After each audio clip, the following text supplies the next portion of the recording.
تو چند پہلوانوں نے بہت ہی دور سے اپنے گھوڑوں کو دوڑایا اور جہاں سے چوڑائی کم تھی وہاں سے انہوں نے خندق کراس کر لی اور مسلمانوں کی طرف وہ آ گئے۔ ان میں سے ایک تھا عمر بن عبد ود، جو بہت ہی مشہور پہلوان تھا اور 1000 آدمی سے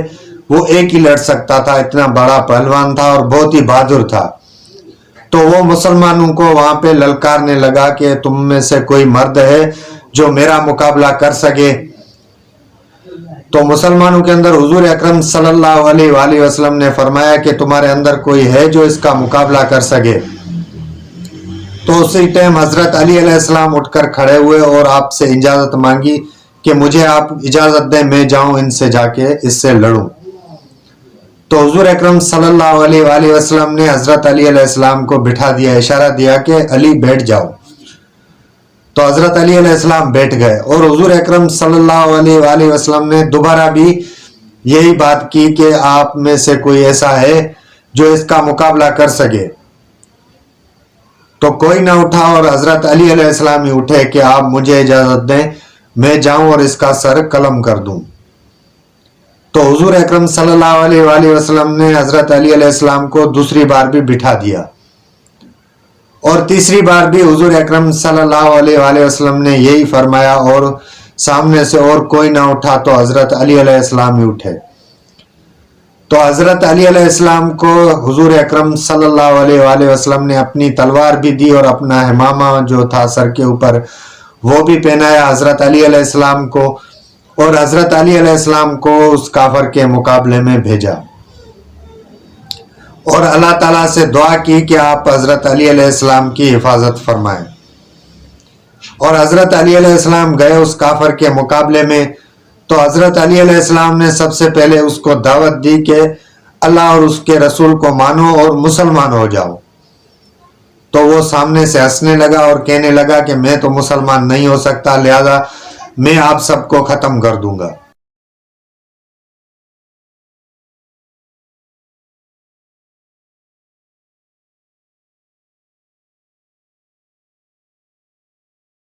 تو حضرت علی علیہ السلام نے اس سے فرمایا کہ گھوڑے سے نیچے اترو اور میرے ساتھ مقابلہ کرو۔ وہ جیسے ہی گھوڑے سے نیچے اترا اور اس نے اپنی گھوڑے کی چاروں ٹانگیں کاٹ دی،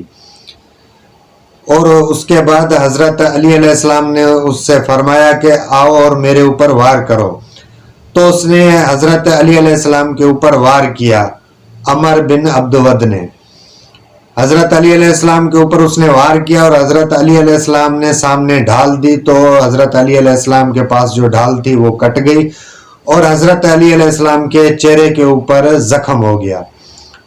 اس کے بعد حضرت علی علیہ السلام نے وار کیا جو کہ اس کی گردن میں لگا اور وہ وہیں پہ مر گیا۔ جب عمر بن عبد ود مر گیا اور حضرت علی نے اللہ اکبر کا نعرہ لگایا تو حضور اکرم صلی اللہ علیہ وآلہ وسلم نے جب اللہ اکبر کا نعرہ سنا تو آپ نے خدا تعالیٰ کا شکر ادا کیا اور عمر بن عبد ود کی موت کی آ کے خبر اصحابہ نے سنائی کہ حضرت علی کے مقابلے میں عمر بن عبد ود مر چکا ہے۔ تو حضور اکرم صلی اللہ علیہ وآلہ وسلم نے اللہ تعالیٰ کا شکر ادا کیا اور جو دوسرے کافر تھے وہ پیچھے بھاگ گئے اور ایک کافر کو حضرت زبیر نے قتل کر دیا تھا اور ان کے پیچھے حضرت زبیر بھاگے تھے اور ایک کافر کو پہنچ گئے تھے اور اس کو حضرت زبیر نے قتل کر دیا تھا۔ تو کافر دوسری طرف بھاگ گئے اور وہاں پہ اپنے خیموں کے پاس پہنچ گئے۔ اس کے بعد جبرائیل علیہ السلام نازل ہوئے اور حضور اکرم صلی اللہ علیہ وآلہ وسلم سے جبرائیل علیہ السلام نے فرمایا کہ خداوند اعلیٰ ایک قہری طوفان بھیج رہا ہے جو ان کافروں کے اوپر آئے گا اور فرشتے بھی بھیجے گا جو ان کے ساتھ لڑیں گے۔